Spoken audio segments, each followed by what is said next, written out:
Hi guys, it's me again, Cecilia. Welcome back for today's video. Ay sasagot tayo ng comment tungkol doon sa ginamit kong niacinamide. Paano ba raw gamitin to? Hindi na ba raw gagamit ng facial cleanser? I think hindi ko ma-pinpoint yung sinasabi mo or tinatanong mo kasi may facial cleanser, cleansing gel. Yung kapag naghihilamos ka, ito yung gagamitin mo, facial wash or facial cleansing gel. Ayan, niacinamide din po siya dyan. Ito po yung ginagamit ko. At pagkatapos, pwede po ako mag-facial cleanser. Ayan. Pwede po tayo mag-facial cleanser. Guys, ito yung facial cleanser ko, matagal na.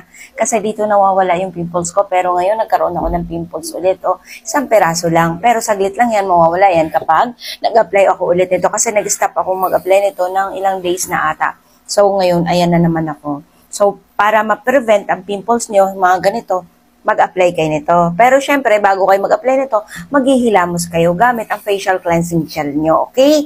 And then, guys, paano ba gamitin to?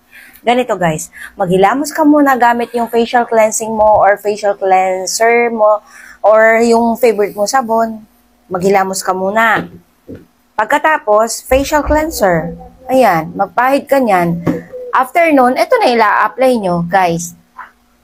Bago kayo mag-apply nito, maghilamos muna kayo. Kahit ano pa yung inilalagay nyo sa katawan nyo, sa balat nyo, basta linisan nyo muna ang buo nyong katawan, okay? Bago kayo mag-apply nito. Kasi kapag hindi kayo naglinis muna bago mag-apply nito, guys, yung libag nyo, yung dumi nyo, as in, makikita nyo yan dyan, mamumuumo siya. And then, makati siya, mararamdaman yung makati. Lahat ng beauty products, bago kayo mag-apply nun, maglinis muna, guys. Kasi kapag hindi, mangangati ang katawan nyo, guys. Lalo na itong serum for face and body. Maglilinis muna kayo ng katawan nyo bago kayo mag-apply nito. O, ayan pa lang yung nagagamit ko, guys, o. Ayan. Kasi sobrang dami talaga, hindi ka manghihinayang na i-apply sa buong mong katawan kasi ang dami, o. And Ashley Shine po yan siya guys. Sa mga nagtatanong sa akin kung meron ba raw iba't ibang brand nito sa iba't ibang lugar. Guys, meron. Basta niacinamide, marami po yung iba't ibang brand. Kaso nga lang, itong brand sa akin ay Ashley Shine. Ano po siya? China product pero kagaya ng Sassy Lady, China product po yun. Kimuse, China product po yun. And then, Focallure, China product po yun. Pero sikat sila, guys. Ito din siya, guys. Sikat din po itong Ashley Shine. So, ayun. Ganon po natin siya gagamitin. Maglilinis ka muna. And, ano bang ginagawa nito sa ating katawan, guys? Ayan. Nagbibigay hydration sa ating balat para maging shiny, shimmering. Ay, joke lang yun. Para maging glowing yung skin natin, para maging smooth yung balat natin. At the last one, para pumuti ang balat natin, guys. As in, magbibigay siya ng flawless ng ating katawan. Pero, kapag maitim ka or black beauty ka, pakikinisin ka lang niya nito at magbibigay glowing sa skin mo. Dahil kapag maitim ka talaga. Kapag maputi ka talaga. At kapag may karapatan ka pang puputi ka talaga gamit ito. Oh, sinasabi ko yung ganoon guys kasi may iba po talaga na kahit anong whitening pa ang gamitin nila pero dahil morena nga po sila, hindi talaga sila kayang paputiin ng mga beauty products na mga pinapahid-pahid lang. Siguro, pag nagpag-gluta drip kayo, ayun, pwede kayong pumuti doon.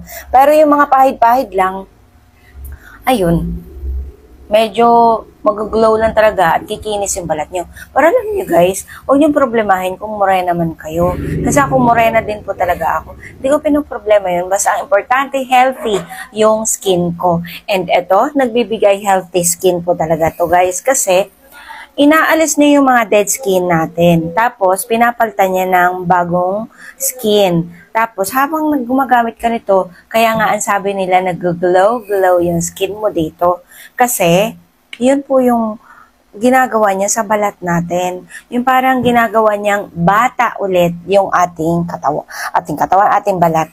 So, ayun. Pero syempre, habang nagpapaganda ka ng iyong balat, pagandahin mo rin yung kalusugan mo. Dahil hindi naman porket maganda yung balat mo, okay na sa'yo yun. Mas the best pa din talaga na pagandahin mo yung sa kaloob-looban mo din. Kasi, dinadagdagan mo nga ng hydration ang skin mo gamit itong niacinamide. Hindi mo rin ba dadagdagan ng water o dagdag hydration yung iyong kaloob-looban ng inyong katawan? Ang dagdag hydration sa loob ng ating katawan ay water. Water po guys, okay? Yan. Kaya uminom kayo ng maraming tubig para mas lumabas ang magandang ng ating balat. Kasi pag mas maraming tubig tayong iniinom, talagang hydrated. Diba? Dagdag hydration din yan, guys. So, ito yung ginagawa natin sa panlabas natin. Ito yung ina-apply natin at dinadagdagan natin ng hydration yung ating skin sa panlabas lang. Hindi siya kasama sa panloob. Okay? So, ilang beses gagamitin, guys? Kahit ilang beses mo siyang i-apply sa katawan nyo, okay lang. Pero maglinis ka muna talaga. Kasi nasubukan ko talaga to. Basta na lang ako nag-apply bago matulog. Huy, Makati. Kaya naghilamos talaga ako. Makati siya, guys. Wala, tinry-try ko lang. Kasi tinamad akong bumaba.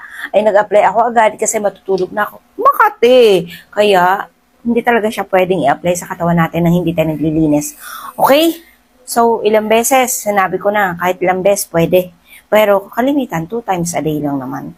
Kasi twice lang naman tayo naglilinis sa ating katawan. Pero kung naglilinis kayo sa tanghali at naghihilamos kayo sa tanghali, pwede pa rin kayo mag-apply. And pwede nating pang-base. Pang-base ng diba, nagme-makeup ka, ito yung pang-base mo kasi pang-base mo kasi kailangan mo mag-moisture, diba? Mag-moisturize ng balat nyo. Pwede to. So, that's it for today's video. Facial cleanser. Ito yung facial cleansing ko, ha? And then, facial cleanser ko, ito. As in, yung parang toner. Pag naghilamos ako, ito yung gamit ko. Tapos, after ko maghilamos, ito yung gamit ko. After ko mag-apply nito, ito naman. Gets nyo po. Maraming salamat. Bye!